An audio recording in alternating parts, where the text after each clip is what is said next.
between work and home. On the chat this morning, we have Mr. Ian Blanchard, Managing Director, Mentor and Coach at the Caribbean Institute of Leadership and Coaching. Ian is a former chairman of CANTO and was country manager of Cable and Wireless Grenada when Hurricane Ivan devastated the island in 2004. So he is no stranger to managing crisis. This morning, we are going to talk about your work from home protocol, maintaining focus and improving productivity. We have 45 minutes set aside for this session. Ian will provide some slides, after which he will answer your questions submitted via the Zoom chat. Ian, welcome to CANTO Conversations. Thank you, Teresa. My pleasure. My pleasure. CANTO holds a special place in my heart. So you guys, going back to 2004 and Hurricane Ivan when we got devastated by Ivan. So it's a pleasure. A pleasure. Thank you for having me.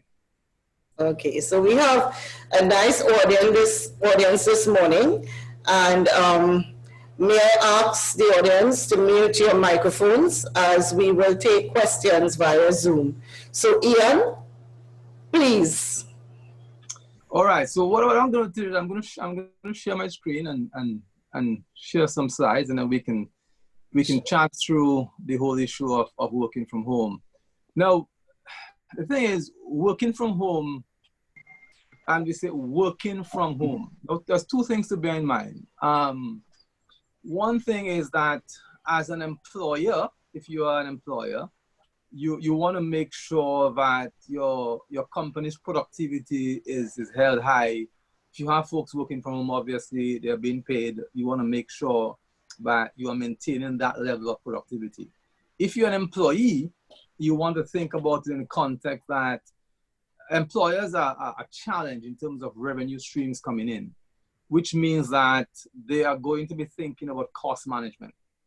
Now, this is not to frighten you, but to make you aware that there's a reality about business in terms of income that you must manage. As your income gets reduced, you got to manage your expenses or your costs, which means that one of the things that as an employer, the employer is thinking about is how do I manage my costs and how do I make sure that I keep the people who are value to me.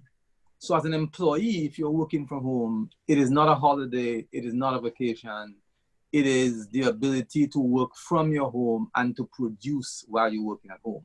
So which means that you must make sure that you are productive. And what I want to do is to walk you through some 6 key things that I think are essential in making sure that you are productive while working from home. So again, if you have any questions, you can just submit it in the chat, but I'm just going to walk through the key things. And then, now one of the things I want you to recognize is that working from home requires a designated space. Yeah, it requires you to have a place in your home that you can work. Now, one of the things that we all know, it is if we share a workspace with anyone, whether it be in the office or at home, whenever they move stuff from your workspace, or whether they change or rearrange stuff in your workspace, it creates a little bit of dysfunction, it creates a little bit of a challenge. So working from home requires your designated workspace, not your couch, not your bed. If you sit on your couch and you sit on your bed, most of you will know, I don't think I'm different, that if you sit on your couch and your bed, you are probably going to not be as productive. You're probably going to fall asleep. You're probably going to find other things to do. So my first thing is to create a designated workspace, somewhere that you can place a computer, a laptop, a tablet, a book, wherever you have dedicated. It could be your dining room table. It could be your kitchen. Some people have islands in their kitchen or workspaces. It could be a spare bedroom. It could simply be a folding table, a plastic folding table. It doesn't matter what it is. What you want to do is to create a designated work area. This is my work area. So when I come to work, I know this is my space. It's arranged in a particular way so I can be productive. So first thing, create a designated workspace, a place where you can commit and you can allocate to working. Okay, it doesn't have to be sophisticated or it doesn't have to be elaborate, but it must be comfortable enough. One of the things I do, and I don't know if you can see behind me, I have a space in my bookshelf, and that space I use as a stand-up desk. So I'll give you a quick demonstration. So, you know, what I do is whenever I need to take a break, I stand, and I don't know if you can see my workspace, and I can work from here without having to move from my workspace. But it gives me a chance to change my physiology. It gives me a chance to change my physical posture, and therefore give me the ability to keep working and keep functioning. After lunch is a difficult time, so after lunch I tend to stand. It just makes it easier to function. So again, be creative, think about the spaces that you have and how you can allocate that space specifically as a good workspace. Avoid your couch. Ian, we are only seeing your screen. Yeah. You only see, okay, so you couldn't see, so hold on. So, Space. hold on. Let me Minimize your screen. And hold on, I will, just give me a minute. Okay. Now we see. That's it. All right, just give me a minute. I will. All right, so you see my space in my bookshelf, right? Yes. So Yes. what I do, my computer goes here. I can stand, right? And what I can do, I can work from here. I have a mouse, so I simply can stay here and I can work. So I can be working by changing my physiology, so I can actually give myself a little bit of movement and a little bit more flexibility, because you know, sitting, you've had a meal can be a bit of a challenge. So that's just in terms of creating a workspace for yourself that can be done. All right. So let me go back to my screen. Yes.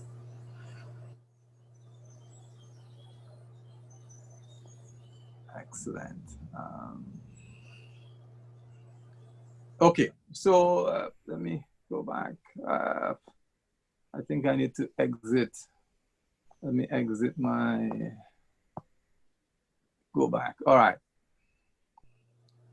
Perfect. Right, excellent. So the first thing, again, create a designated workspace, somewhere that you can allocate, that you can come back to and you can feel comfortable functioning.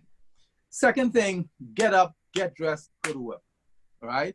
Now, one of the things that we'll recognize is that when I'm going to bed, I put on my pajamas, whatever your pajamas consist of. If I'm going to the beach, I put on a swimsuit, right? If I'm going to do some work outside my house, I put on a different set of attire. If I'm going to exercise, I put on a different set of attire. The reality is that our mind associates how we dress with a particular mode of activity, a particular series of activities. So if you stay in your pajamas all day, you will find that you're not very productive. So every morning I get up, I get dressed. And I'm not just dressed like this because of the session today. This is how I dress 5 days a week, right? I get up, I get dressed, and I come to work. I can't go out to my office, but I can come into and then every day I have sessions with my clients.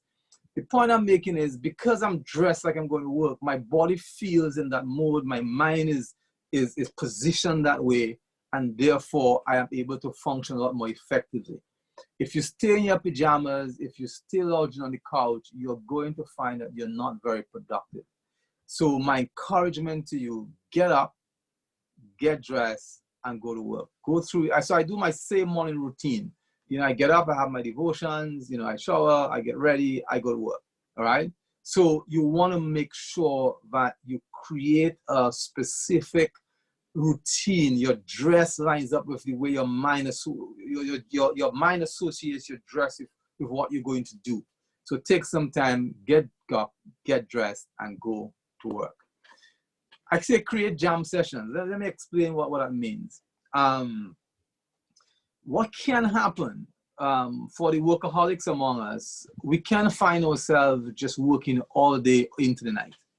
So Or we can find that if we have children at home, it can be a challenge trying to find that balance between looking after the children and working.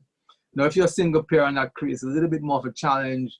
But if you have some assistance at home, then you want to manage that. So let me explain what I mean. So I have jam sessions, which is specific work sessions for an hour and a half. So if I give you a typical schedule, what I would do, for example, is I would start. I have a 8:30 to 9:30 call with one of my clients. All right. So what I do, I have from 8 o'clock, I have my half an hour kind of preparation. Then I do my jam session with the client from 8:30 to 9. Then I have my team session from about 9:35 to about 10. And then I take a break, right? I go out, spend some time with the family. We have breakfast together. You know, we're able to just kind of hang out together. By then Michael is up, so we can hang out together.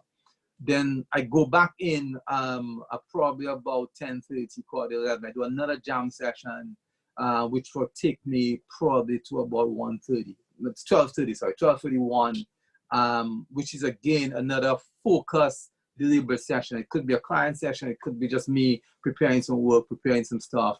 You know, I'm working on an ebook. I'm working on a package. So it could be you doing specific things, right? Jam session 2. Then I break for lunch. As a family, we sit down, we have lunch together, and I just kind of hang out and spend time with them during that period. Then I do an afternoon break session. I do another jam session in the afternoon, which is, you know, again, could be 2:30 to 3:30, maybe until 4. It's a little bit longer in the afternoon sometimes because Michael and I break by 4:30, 5 o'clock for the latest. And we've set up a temporary tennis court in the yard. So Michael and I go out, we play tennis from about 5 o'clock to about 6 o'clock. So again, it enables me to connect with him, you know, in terms of, you know, as you know, as my son. It also enables me to get some physical exercise. So if you think about my day, what I've done is creating a routine that enabled me to do 3 key jam sessions of work. Probably gives me about 2, 3, 4.5, 5 hours of work. It also enables me to hang out, spend time with the family in the evening, and when I normally do dinner together. So what I've done is taken a working from home, and I've actually enabled myself to spend key time with my family, you know, hang out together, as well as be productive at work, also do some exercises.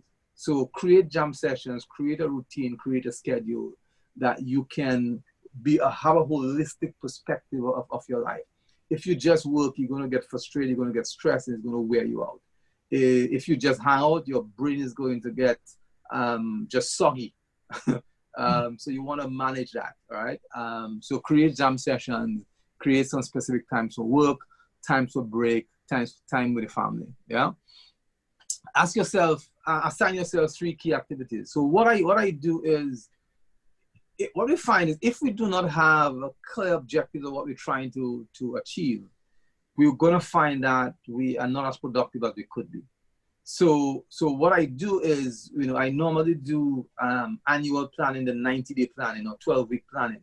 So what I do is I take that 12 weeks, which is what we have as part of what we do, is we break it down into monthly and then into weekly.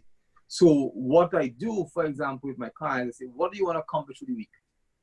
And then I say, okay, if these are the 3 things that you want to accomplish for the week, then what are the 3 activities you're going to do today to ensure that you are able to accomplish your 3 wins for this week?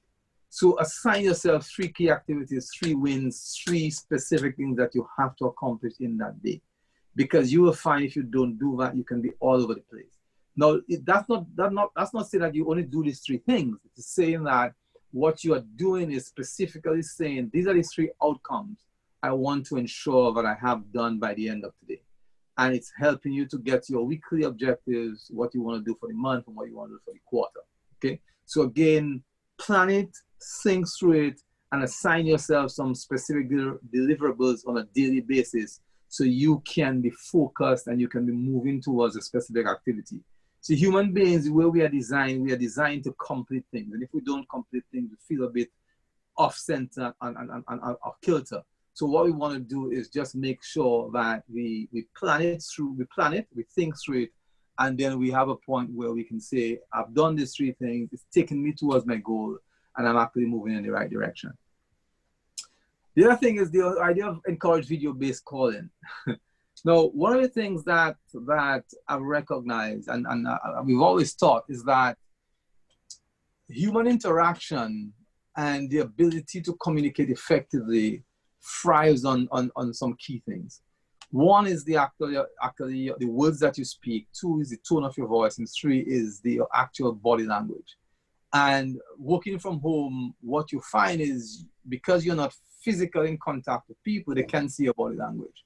So encouraging video-based calling means that it gives us an opportunity to stay connected and make regularly, but more importantly, it enables us to be able to interpret and understand and maintain that human contact with our colleagues, with our teams. Now, as a leader, I think it's essential. I think it's important for you as a leader to keep in touch with your team, to keep motivating and encouraging your team. I don't think that meetings should be held without video, to be honest with you. I think if you're working from home, then I want to see you. I want to see you dressed and work. And I'm just being honest, okay? Some people may say, well, I don't want to see me on video. But if you're working, then you're supposed to be at work. You know, I mean, I'm not expecting to work in 8, 10 hours a day. I mean, I frankly don't even expect you to work 6 hours a day, to be honest with you. But I expect you to allocate some time and be dressed accordingly. If I can't see you, and I don't mean that I can't see that you're not working. What I'm saying is that I'm trying to keep the team together. I'm trying to keep the team engaged, and seeing each other is a key part of that process. So, you know, you have a number of options. We're using one right now. Zoom is one, Skype is another. If it's a one-on-one, you can do WhatsApp video, you can do FaceTime. So there's a number of tools. Microsoft has a tool, Google Hangouts. So there's a number of tools you can use. But my encouragement to you, if you're a team leader, you want to encourage video-based calling. You want to see your people, you want to connect with your people, because human interaction requires that body language visibility, and you want to encourage doing that. Track your progress. You want to make sure that you are staying on track. You want to make sure that you take some time to review where you are, to review where your team is going, to review your own personal productivity. Now, I started a conversation earlier in terms of you as an employee and the value you give. If companies are looking to keep people, you want to make sure that you are productive, that people are seeing your productivity, and that you are delivering. So you want to track your progress. If you're an employee, you want to be sending in reports on how you're doing. Now, you may say that's not a requirement, but here's the issue. Guys, I personally am not concerned about the medical impact of Corona. I mean, you may chastise me for it. And let me tell you what I mean. And I'm not trying to be cold either. The coronavirus is going to have a significant medical impact. People are going to die. People are going to get sick. Okay, that's a fact that I can't control. I'm not a medical professional. I say to people, I'm a business coach. So my role is to help people stay mentally healthy and productive. Here's my concern. My concern is the economic impact of Corona. Now, if you keep businesses closed for much longer, you're going to see a significant impact on people's income. You're going to see a significant impact on people's ability to keep their jobs, employers' ability to keep people employed, and the ability of the social systems in our countries to support that. Barbados, in the first month, between the middle of March and middle of April, has had 14,000 unemployment requests. The NIS has processed 14,000 unemployment requests. And I think this is the beginning. So my encouragement to you, if you are a business owner, you want to be focused on making sure you stay productive, you keep your people focused, you keep your people looking to see how you can serve your customers, look at other niches. If you're an employee, you want to make sure you stay productive. You want to make sure that you are going above and beyond, not necessarily by working 12 hours, but by making sure you stay. If you put in a good 4 to 5 hour day, you're going to find that you're going to be productive, and you can still spend time with your family. if you track your progress and you report your progress, you're going to find that you're going to see a lot more appreciation, and it's going to hold you accountable for delivery, right? So again, you know, if I want to just this is just some stuff around keeping safe. But I want to kind of just a recap. One, you want to find workspace. A workspace. Let me stop sharing my screen so I can come back to my video.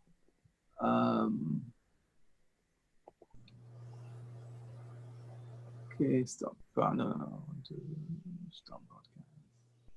Okay, so you know you want to find a work area. You want to get up, get ready, get dressed, go to work. You want to set yourself some objectives that you are working towards. You want to make sure that you have these key jam sessions, and you want to make sure that you're tracking your progress. So that's my presentation, Teresa. I mean, and now we can kind of take questions and kind of walk through any other key issues. Okay, thank you so much, Ian. So audience, there you have it. Some simple but effective tips for ensuring you stay focused and manage your productivity while working from home. I'm opening the floor now. Please send in your questions so that we can ask Ian to answer it. And I have a first question. Ian, can you tell us, are there any tools to track productivity? How do you do it in your own organization? And is there any best practices that other organizations can follow? Yeah, so I mean, there's a couple of things. One is, I mean, you have tools like Asana, which is, you know, I mean, there's another one called Monday. There are a number of different tools. Asana is what we use. We also use Google Sheets for tracking productivity around specific issues and how people accomplish various issues. So I think for us, the tool we use the Google Suite a lot. We use Asana as a tool from a project management standpoint. And we have our regular meetings where we track our 3 things on a sheet. So that's what we use. I mean, there are a number of different tools. The key is, now, software tools are great, but here's the problem with software if it doesn't become part of our systems in our business. A lot of times we go to technology and we say technology don't work. Not the technology doesn't work. The technology doesn't work because it's not inculcated into our processes for our business, right? So there are tools, like I say, Asana is a good one, Monday is a good one. There are a lot of, you know, CRM tools, you know, Zoho, if you're into it. So there's a number of tools you can use. Smart Sheet is another one that's pretty good, that can keep people writing on the same sheet at the same time and can be viewed by multiple persons. But a simple spreadsheet by just people documenting what they do, either Google Sheets or Smart Sheet. Asana is AS, I think it's 2. What is Asana has 2 sheets? Asana, you have it correct, Justin. Okay. Right, so one to some extent as well. It's very good, and it's from both the employers and the employee side. So I like the flexibility of Asana. There's also Evernote. There are quite a few. Ian, I have another question. From this one is from Sydney.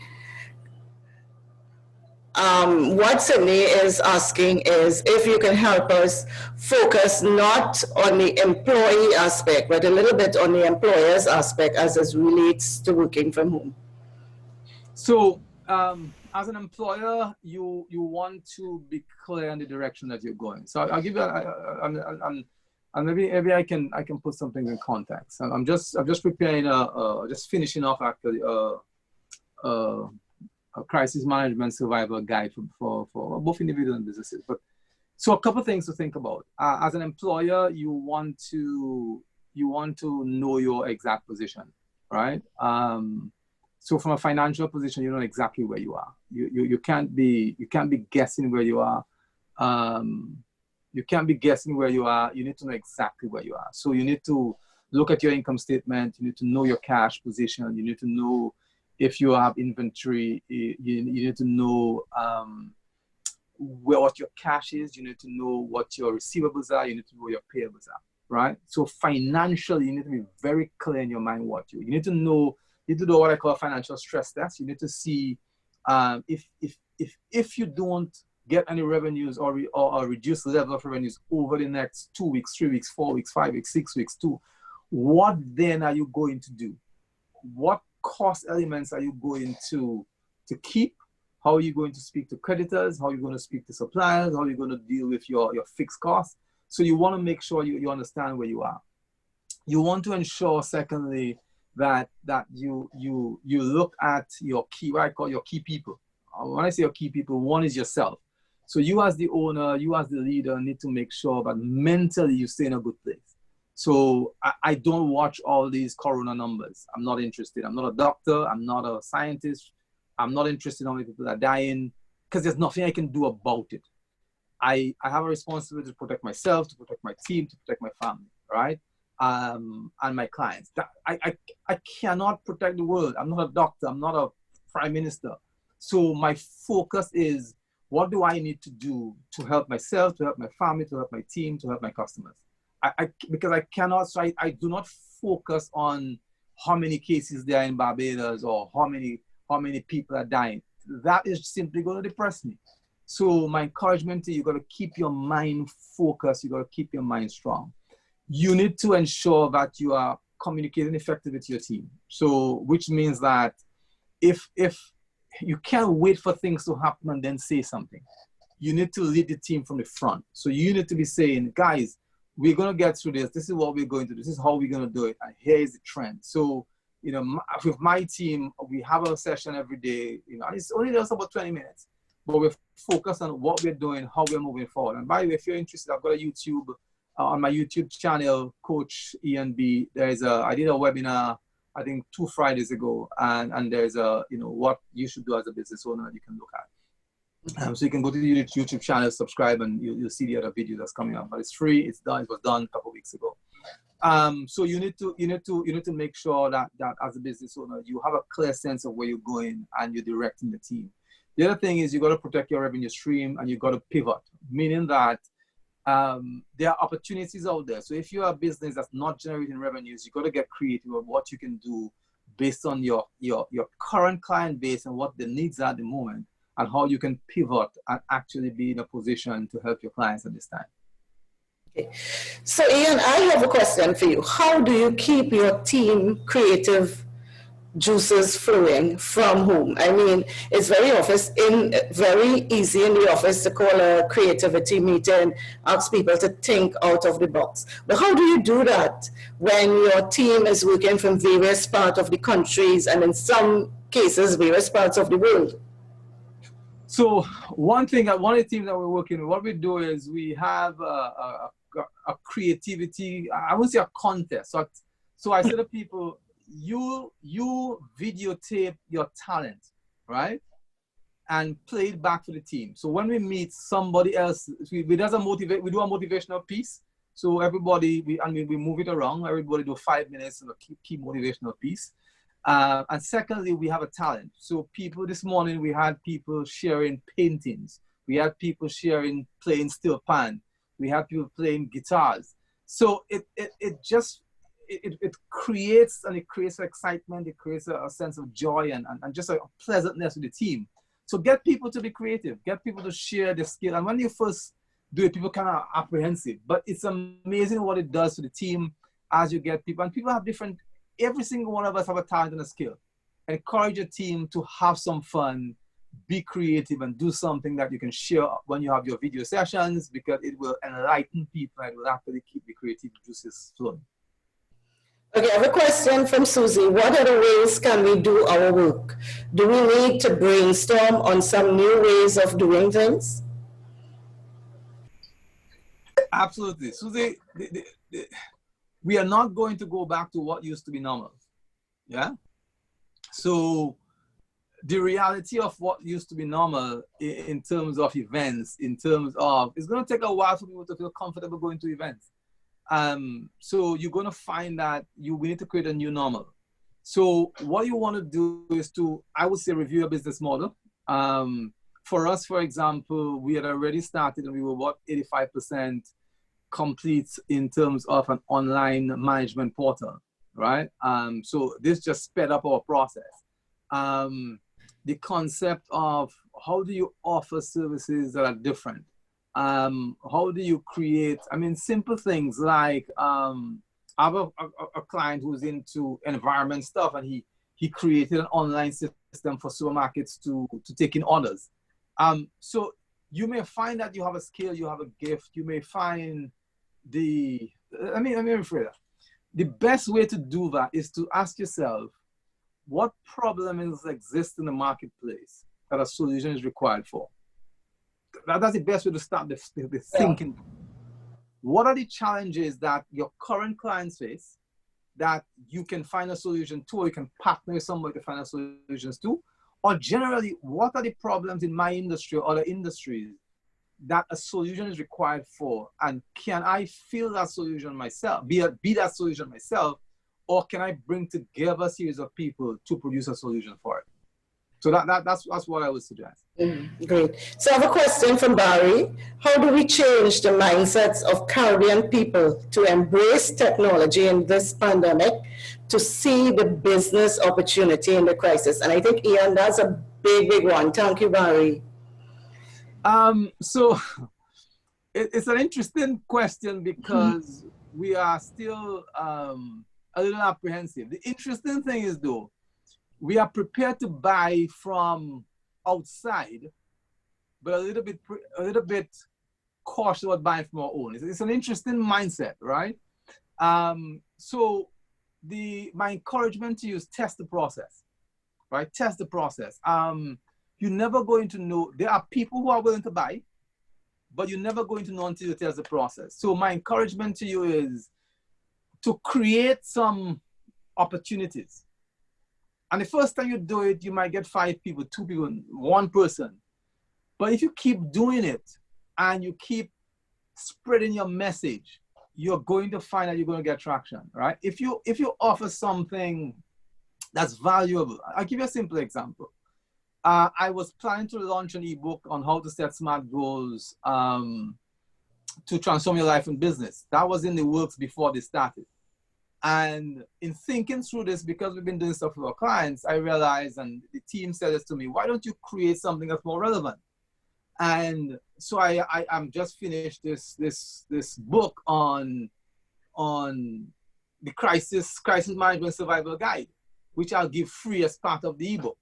So the point I'm making is thinking through and what do people need at this time, create it, put it out into the marketplace, and then you will find that you're going to get a few people responding, then you're going to have to educate people. So education-based marketing is a key piece of this process. You're going to have to make sure you keep educating. So do some YouTube videos, do some Facebook videos, do some LinkedIn videos. It is an opportunity now to do things differently, right? So the only way you're going to know if it's going to work is you look at the opportunity that's in the marketplace, you provide something of value, and you put it out there, because that's the only way you're going to be able to test it and get people to appreciate it. And collaboration is key to change the mindset of the Caribbean people. I have another question for you, Ian. We cannot do it alone. We cannot do it alone. And we can all do it together. And I think one of the COVID has forced us all to use the technology. And it's one of the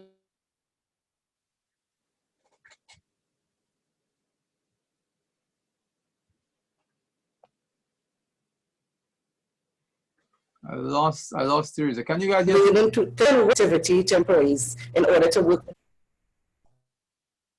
Teresa, I lost you, so you're gonna have to tell me the question again. I didn't hear the question. Are you hearing me now? Yeah. Hello?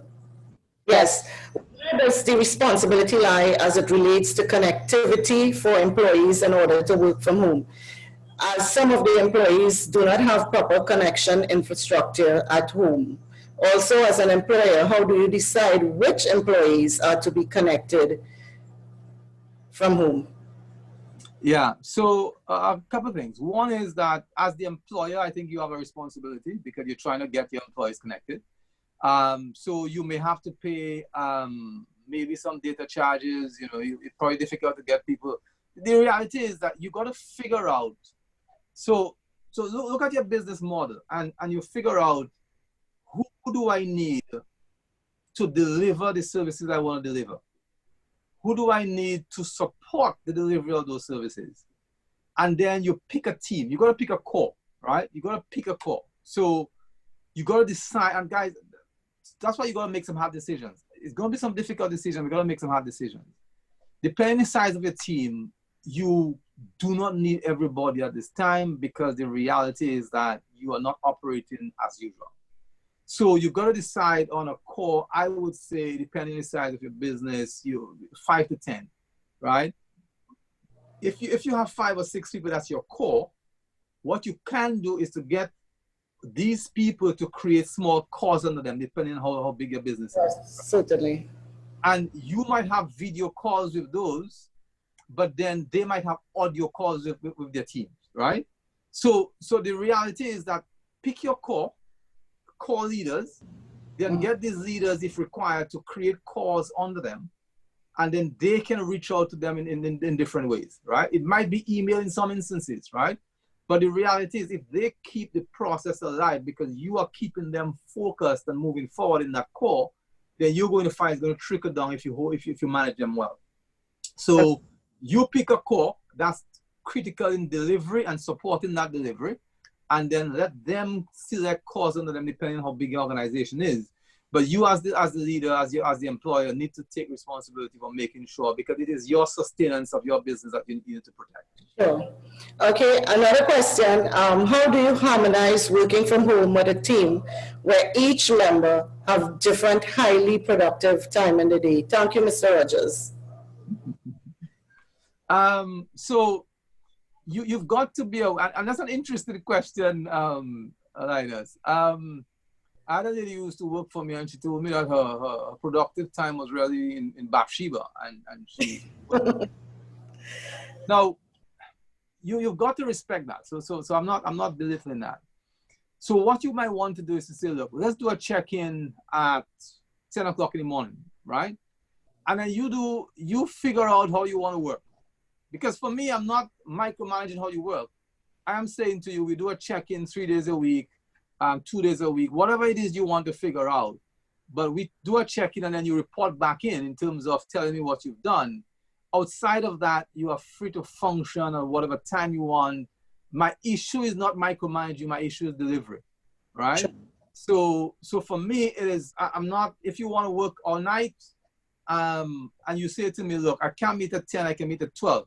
Okay, we'll meet at 12. So for me, it's not about micromanaging when they work. It is about ensuring that they are free to function as they require, but make sure that I get the delivery. Okay. I can't help this one. This question is, why is it important to dress up to work from home? Sent it in, but thank you for that question. It's something I've been asking myself as well. And I'll tell you why. Let me ask you something. I'll ask you something, Teresa. Do you sleep in this outfit? No, I don't.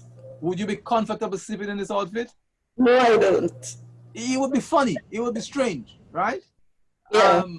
You wouldn't go on the beach in that outfit either, because you wouldn't feel like you're on the beach, right? The reality is that the way our mind works is we associate our dress and our look and our feel with what we're going to do, right? If I was going to do something outside Monday, and I will kind of clean out, the edges of our roof, and I have an old pair of jeans that has holes in it. That's what I wear. I have an old tennis. The fact is, our mind associates the activity that we're about to engage based on how we dress, all right? So what dressing up means is that, now, you might think, but that give us more laundry, and it does. I mean, I was thinking about that yesterday. It gives us more laundry. But let me tell you something. Because I get up, I get dressed, I feel like I'm going to work. So I'm sitting in my study, but I'm at work, I'm functioning, and I'm actually a lot more productive because my mind associates how I dress and how I look and how I feel with what I'm going to do. Okay, so there you have it. Dress up to go to work, folks. Ian, post-COVID, do you see working from home being a new reality, or will some businesses go back to that brick and mortar building? I want to see my employees in the workplace. Also, if everyone is working from home, all this real estate, what's your take on that? So I'm saying yes and no. I mean, you will look at through the US and you'll see malls are disappearing. Malls are struggling to survive. Yeah. A lot of malls are becoming almost obsolete because people don't go to the malls. Amazon has destroyed a lot of the malls. So you will find that real estate will be reapportioned. The region is going to be a little bit more difficult to, there's always going to be physical requirement for space. There's always going to be. So yes, you will find that there will be some businesses that are going to find easier to adopt that. There are some businesses that you physically have to come to them, right? So I think it's going to be a mix, but I do believe you're going to see a definite shift. You're going to find that some people are going to maybe not use employees locally, but use employees locally around the world. You're going to find that. I mean, I have a designer that works out of Pakistan that I've been using for the last, year and a half. I have editors that I use around the world to do with my books. So you will find more and more people are going to start saying, what are the options do I have? I mean, I have thought, do I need 2 offices? I have an office in Barbados, I have an office in Grenada. I have considered, do I need an office in both locations? Yes. I have a study here. So I won't destroy my office altogether, but it's a thought, and you will find more and more people are going to consider the whole concept of working from home as a norm. Yeah. The reality is some of us are not disciplined enough to work from home. So we gotta be realistic with ourselves, and if we want to work from home consistently, we gotta create disciplines and we gotta create routines, right? Because if you as the leader do not create routines for your employees, I'm telling you, you're not gonna get any productivity. So the answer is yes, there will be a definitive shift more to working from home. And I am sure the real estate will find other uses. Trust me, we are creative and we'll find other uses for the real estate. And I think this is going to showcase Caribbean talent to it. Just like we use people's skill sets from around the world, I am hoping that this is an opportunity to showcase our regional talents. And a lot of companies will look to the region for outsourcing. So I'm hoping that I have just 2 more questions and then we have to wrap up. A question from Shireen. What recommendations would you make for those families where mom, dad, and school-age kids need to work virtually but is a challenge with capacity? What kind of rationalization would you suggest when everyone has objective to meet in one house? Yeah. So we go into a little reality of Michael now starting school on Monday, right, online. So we've been thinking, where do we put him in the house? Fortunately, we have space, so that's not an issue. But what you want to think about is how can you realistically allocate space and allocate time? So that there's 2 pieces. One is space and time. So you may use, so for example, 2 of you may use the same space but different times. So if you have, for example, you may have adults with small children or older children, you may say, okay, I'll do my jam session from 8 or maybe even from 6 because of so I do it earlier and some people do it later. So it's really, it's twofold. One, it's how you allocate space and how you allocate time.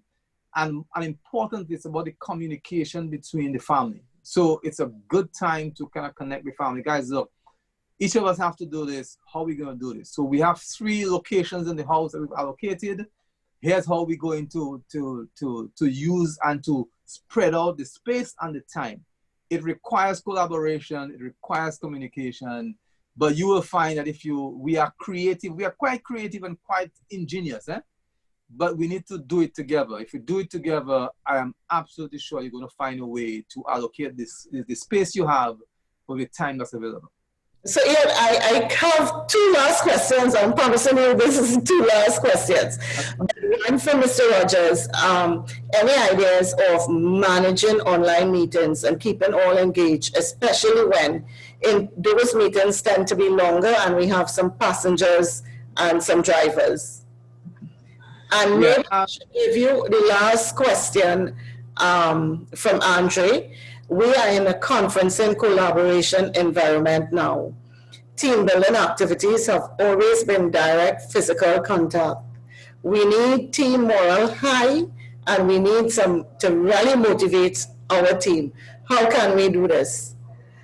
Yeah. So let me go to. Sorry, give me the last question again. Okay. Online meetings tend to be longer, and some members of the team become passengers. Any ideas of keeping it tight and engaged? Yeah. So what you want to do now, if you are the moderator of the meeting, you want to first of all keep the meetings to a decent sized group. If you make the meeting too large, you're not going to be able to control it, right? So, for example, on my screen on my iPad, I can see 9 people on the screen. If I'm on my computer, I can see a bit more, right? So I have to be scrolling around to see everybody, right? And that becomes a challenge all in itself, right? Because that's why video is important. Video is important because you can see people. So you train your team in being in front of the camera, staying engaged. That's why for me, if we're in a team meeting, there is no video. The video off is not an option. The video has to be on, right? That's not an option. So that's the first thing. The second thing is you want to keep people engaged. But I'll give you a simple example, right? This morning we had 3 talents to do. So I said to the people, I said, okay, I said, Lisa, pick for me. Which one should go first? And she said, your left. And I said, this left or this left? She says, your left. So she picked the one in front. So I got people engaged in the process by a simple thing, by saying, you decide, right? And you pick. So be creative. The issue of collaboration and team building, for example, you could say to 3 people, I want 3 of you to do a video collage, right? And 3 of you, 1 person take responsibility for putting it together. It's a new skill, right? People get a chance to learn a new skill. They get engaged. They get video calls together. They do things together. So the point is, we can still do things that we could do, but in a different way, right? We got to leverage the technology. My view is, guys, stay creative, and don't be afraid to experiment. You don't want to come out of this. So let me change that. You want to make sure you come out of this with new skills, right? So leverage your people and help them to create new skills. Create little, like the stuff we do with talent, right? I mean, my wife and I, we have a little group that we do from church, and we use the same talent thing. And at first people are apprehensive. You say, okay, so what we're going to do next week, we are going to have 4 of you sing a song together. You pick a song, and all of you sing it at the same time.